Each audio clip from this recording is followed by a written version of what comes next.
Hey guys, in this video I will show you how you can fix a settings menu not opening. First of all, open up cmd or command prompt, right click and run as admin.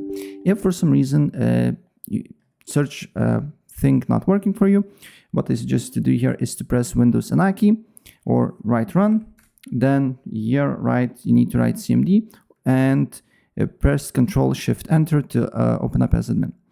Then what you need to do here is to write cfc for /scan now, and then wait until verification process is done and look if the problem persists. If the problem persists, open up Task Manager, and you can open up Task Manager, I believe, with Control-Alt-Delete. Then you need to go to Windows Explorer, and then you need to just restart Windows Explorer, right?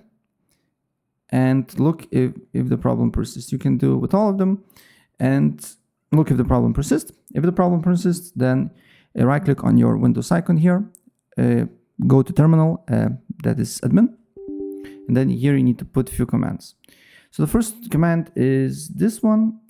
I believe all the commands in the video description below, so you can easily copy and paste it. And the second command is this one here. Let me copy.